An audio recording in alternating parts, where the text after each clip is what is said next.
12ই ফেব্রুয়ারি নির্বাচনের পর থেকে আমাদের অন্তর্বর্তীকালীন সরকারের মূলত কাজ শেষ হয়ে গিয়েছে এবং তারপর তার কয়েকদিনের মধ্যে ওনারা ক্ষমতাও হস্তান্তর করে দিয়েছেন নবনির্বাচিত বিএনপির কাছে।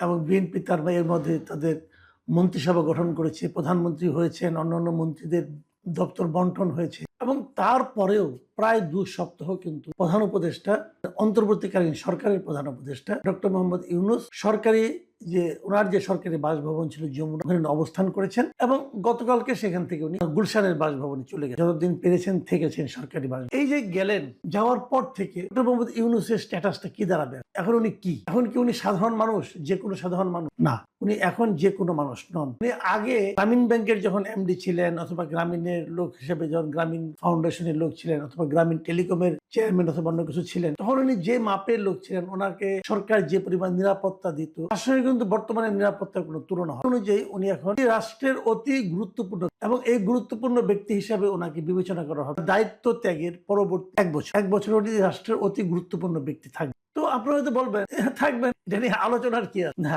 আলোচনার কিছু আছে বলে আলোচনা, থাকাটা কোনো অস্বাভাবিক। এরকম থাকার নিয়ম আগেও ছিল। 2006 সালে একটা আইন করা হয়েছিল, এটাকে এসএসএফ আইন বলতে পারেন আপনার। কারণ এই পর্যায়ে ওনাকে এসএসএফ, মানে আমরা যেটাকে বলি যে প্রেসিডেন্টের সঙ্গে থাকে, প্রাইম মিনিস্টারের সঙ্গে থাকে, যে স্পেশাল সিকিউরিটি ফোর্স এসএসএফ, ওই এসএসএফ এর একটা অর্ডিন্যান্স 2006 সালে হয়েছে এবং তখন তারা কথা বলেছিল এমনি যারা নাকি প্রেসিডেন্ট থাকেন, প্রধানমন্ত্রী থাকেন, তারা তো এসএসএফ এর সিকিউরিটি পান এবং তখন ওনারা থাকেন হলো ভিভিআই, ভেরি ভেরি ইম্পর্টেন্ট পান। কিন্তু ধরা যাক প্রেসিডেন্টের মেয়াদ শেষ হয়ে গেল, প্রধানমন্ত্রীর মেয়াদ শেষ হয়ে গেল, তারা কি হবে?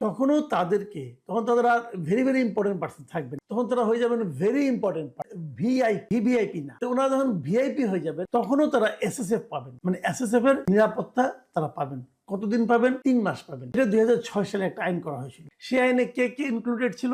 সেই আইনে ইনক্লুডেড ছিল রাষ্ট্রপতি, প্রধানমন্ত্রী এবং তখন কিন্তু তত্ত্বাবধায়ক সরকারের ব্যাপারটা তখনও ছিল 2006 সালে। এবং তত্ত্বাবধায়ক সরকারের যিনি প্রধান উপদেষ্টা হবেন, এই 3 জন তার যে সরকারি দায়িত্ব, যে পদ, সেই পদের কাজ শেষ হয়ে যাওয়ার পরেও পরবর্তী 3 মাস তারা ভেরি ইম্পর্টেন্ট পার্সন হিসাবে, মানে অতি গুরুত্বপূর্ণ ব্যক্তি হিসাবে সরকারের কাছে বিবেচিত হবে, রাষ্ট্রের কাছে বিবেচিত হবে। রাষ্ট্র এদেরকে পরবর্তী 3 মাস এসএসএফ সহ এবং অন্যান্য নিরাপত্তা সুযোগ সুবিধা দেবে, আরো একজনকে দেবে। সেই জনটা হলো যে জাতীয় সংসদে তিনি বিরোধী দলের নেতা হবে। সেই বিরোধী দলের নেতা যখন নাকি নতুন তত্ত্বাবধায়ক সরকার দায়িত্ব গ্রহণ করবে, যেদিন থেকে নতুন তত্ত্বাবধায়ক সরকার দায়িত্ব গ্রহণ করবে, সেই দিন থেকে, তখন তার সংসদ থাকবে না, সেই দিন থেকে পরবর্তী 3 মাস পর্যন্ত ওই বিরোধী দলের নেতা যিনি থাকবেন, তিনিও ভেরি ইম্পর্টেন্ট পার্সন হিসাবে, মানে অতি গুরুত্বপূর্ণ ব্যক্তি হিসাবে রাষ্ট্রের কাছে বিবেচিত হবেন এবং রাষ্ট্র তাদেরকে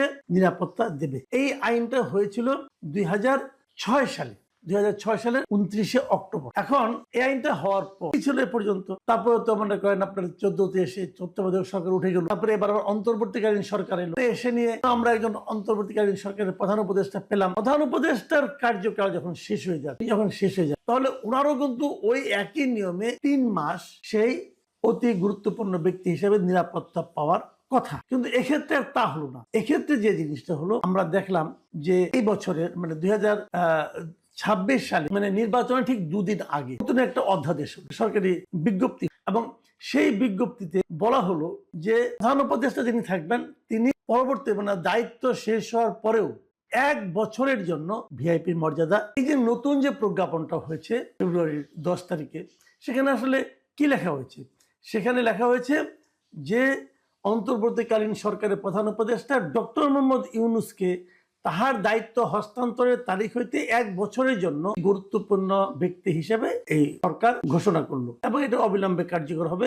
রাষ্ট্রপতির আদেশ ক্রমে মোহাম্মদ সাইফুল্লাহ পান্না এটা কে করলো? রাষ্ট্রপতি করলো, দিল রাষ্ট্রপতি। হয়তো প্রশ্ন করবেন যে দিন কয়েক আগে রাষ্ট্রপতি তো মানে খুব দুঃখ করে একটা ইন্টারভিউ বললেন যে তাকে কিভাবে ডক্টর ইউনূস পদে পদে অপমান করেছে, তিনি বলেছেন। তো তার মানে রাষ্ট্রপতির সঙ্গে ডক্টর ইউনূসের সম্পর্ক মোটেই ভালো ছিল না। তারপরেও রাষ্ট্রপতি এই ধরনের একটা আদেশ দিল, তার জন্য এত ভালো কিছু করলো। সেটা আসলে এরকম না কেন আমি বলি, বাংলাদেশের সবকিছুই রাষ্ট্রপতির আদেশ ক্রমে হয়। আমার তো মাঝে মাঝে মনে হয় যদি রাষ্ট্রপতিকে কোনো কারণে সরে যেতে হয়, তখন হয়তো বলা হবে রাষ্ট্রপতির আদেশ ক্রমে ওনাকে সরিয়ে দেওয়া হলো। এটা একটা ফ্রেজ মাত্র, এটা একটা মানে বলা হয়ে থাকে। আসলে হয়তো অনেক কিছু রাষ্ট্রপতি জানেনও না। এই যে রাষ্ট্রপতির ওখান থেকে যে আপনার রাষ্ট্রপতির অভিযোগ করেছে যে ওনার এখান থেকে যে মিডিয়া এই যে ইটা সেলটা ছিল ওটা সরিয়ে নেওয়া হয়েছে, আদেশে নেওয়া হয়ে থাকে বলা হবে ওখানেও রাষ্ট্রপতির আদেশ। রাষ্ট্রপতি অনেক কিছু জানেন না, কিন্তু ওনার আদেশক্রমে সবকিছু হয়। এবং বাংলাদেশের সংবিধান অনেকটা এরকমই, যে রাষ্ট্রপতি যা কিছু করে মন্ত্রী পরামর্শক্রমে করে।